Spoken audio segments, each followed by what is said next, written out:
obras dos homens são insuficientes. A salvação, ela é um ato de Deus. Não há nada, não é pelas obras que nós somos salvos, mas sim pela fé em Cristo Jesus. Laços de parentescos e sangue não garantem a salvação.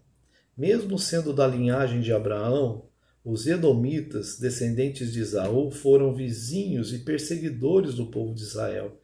E não garantiu a eles, não garante a eles a salvação. O fato de eu pertencer a uma família, o fato de eu fazer parte de uma igreja, isso não me garante a salvação. O que me garante a salvação é ter um encontro pessoal com Jesus. É realmente viver uma vida com Jesus. A salvação, ela redunda na glorificação de Deus. Ela promove ventura aos pecadores, mas exalta o autor da salvação e não o objeto dela. Ninguém pode se gloriar na salvação, porque ela glorifica a Deus e não a nós, os pecadores. A salvação aponta para Deus e não para nós. A vontade de Deus faz da salvação um fato, apenas a vontade do onipotente Deus para fazer de mortais herdeiros seus e co-herdeiros com Cristo. A salvação não cabe na razão humana. Os desígnios de Deus são imensuráveis. O plano, execução e finalização da salvação é inteiramente divino, cabendo a nós apenas a aceitação ou não desse plano maravilhoso de Deus em nossas vidas. A salvação nos faz povo amado do Senhor. Os rebeldes e transgressores são, pela graça, seus filhos amados. Nós somos considerados filhos amados de Deus, mesmo outrora sendo rebeldes a Ele, mas alcançados pela sua graça, pelo seu favor imerecido. A salvação nos faz povo amado do Senhor. A salvação dos pecadores preservou Israel. Deus cumprirá seus planos apesar dos homens. Deus amou o mundo de tal maneira que preservou Israel. Deus, ele é fiel no cumprimento das suas promessas. Apesar dos homens não serem fiéis, Deus é fiel. E os seus planos serão cumpridos, independentemente do homem. Deus fará o que precisa ser feito. Ele está no controle da história.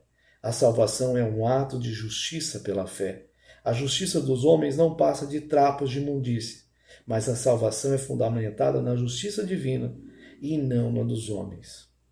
A salvação de Deus e suas benesses.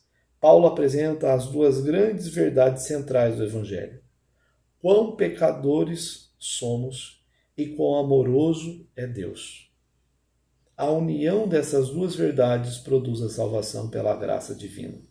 Paulo argumenta: éramos por natureza filhos da ira, porém Deus nos tratou com riqueza de sua misericórdia. Deus foi misericordioso para conosco. Nosso estilo de vida era um assinte à santidade de Deus. Sua misericórdia é a verdadeira razão de não sermos consumidos. Deus demonstrou seu grande amor.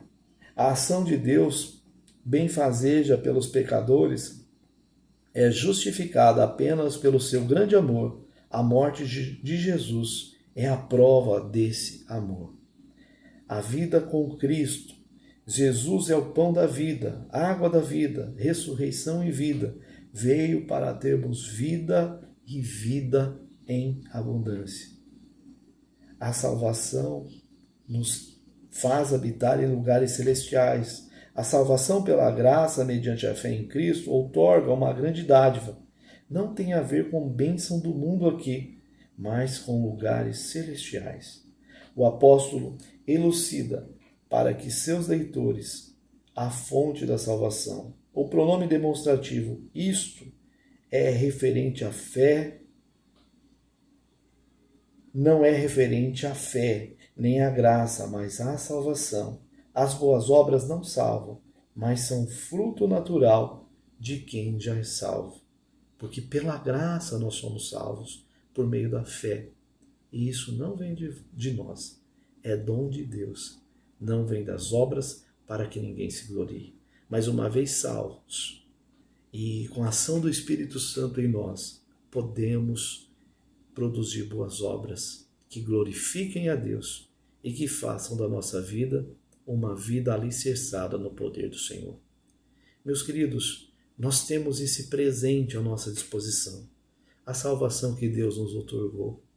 Para isso precisamos reconhecê-lo e precisamos olhar para a salvação sobre esse aspecto, de termos a segurança de que Deus está no controle de todas as coisas e Ele já providenciou a nós aquilo que precisávamos para sermos salvos. Jesus já veio, já morreu, e é necessário que o reconheçamos como Senhor e Salvador e vivamos uma vida para a sua honra e glória. Que Deus nos abençoe e que possamos a cada dia aprender um pouco mais a sua palavra e não só ouvi-la, mas aplicá-la dia a dia em nossas vidas. Amém? Até a próxima, se Deus assim nos permitir.